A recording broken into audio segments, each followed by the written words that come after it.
Hello again, welcome to a topic of real interest, the one about the Buddha's attitude towards so-called sex change.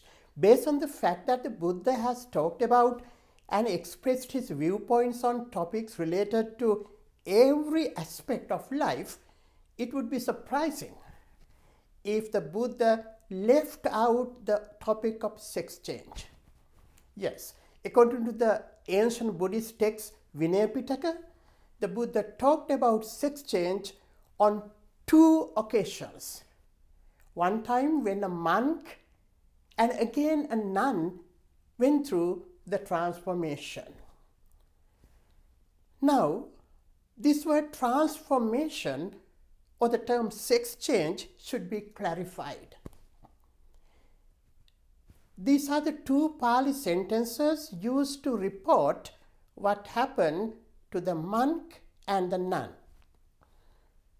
Anyatarassa bhikkhuno ittilingam patu bhutang hoti.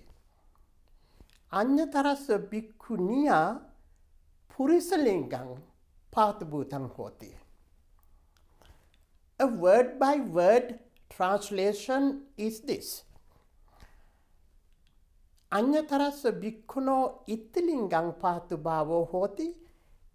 In a certain monk, female sex appeared.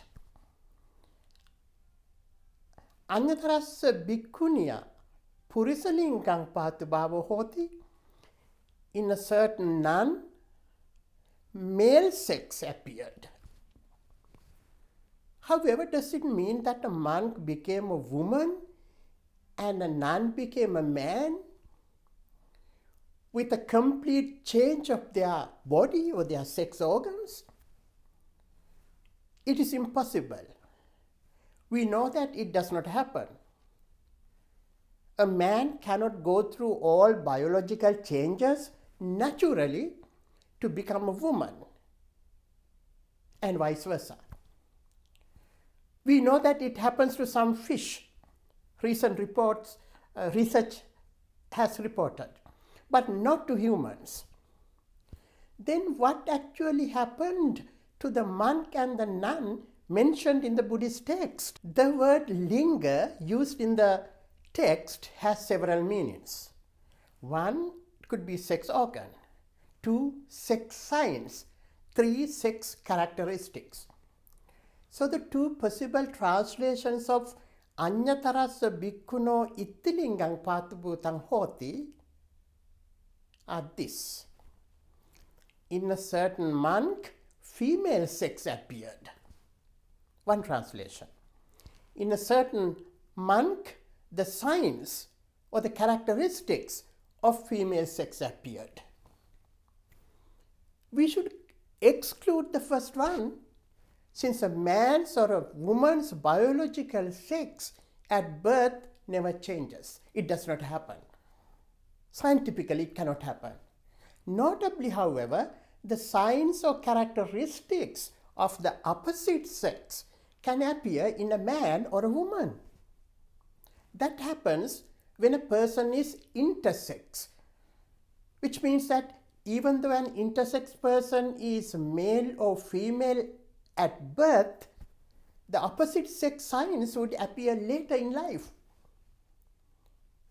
For instance, an intersex person appearing to be a male by birth may begin to develop breasts and begin to menstruate after puberty, sometimes even in 20s later. Note that being intersex by birth is just normal, like being a male or a female at birth. Nearly 2% of people in the world are estimated to be intersex.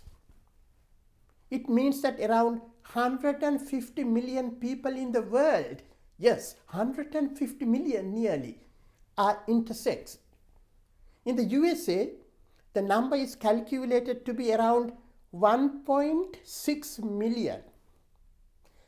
Now, I gave all these details to suggest the possibility that the monk and the nun identified as those who went through the so-called sex change during the Buddha's time could be the intersex persons. The text says that the sex change of the monk and the nun was reported to the Buddha by other monks and nuns after noticing their changes. Now we come to the most crucial point in this discussion.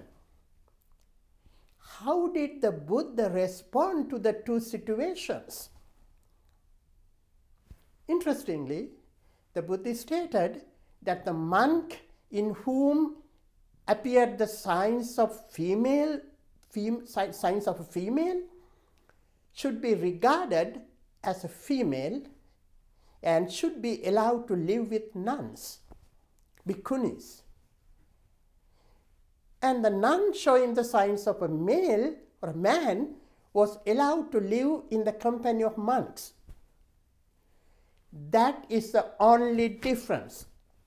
The Buddha recommended that their rank, status, and seniority should remain the same. Their teachers would remain the same. Notably, the Buddha never recommended to disrobe them. Buddha never condemned them, but the Buddha treated them with respect. That is the most important point. All is guided by loving kindness. Our thinking, decisions, and actions should be guided by loving kindness. 4 sexes exist in the world: male, female, intersex people, and non-binary people, those who identify themselves as not belonging to male or female. They are all normal and equal according to the Buddha's teaching. And they all deserve our respect. Thank you. See you again. All the best.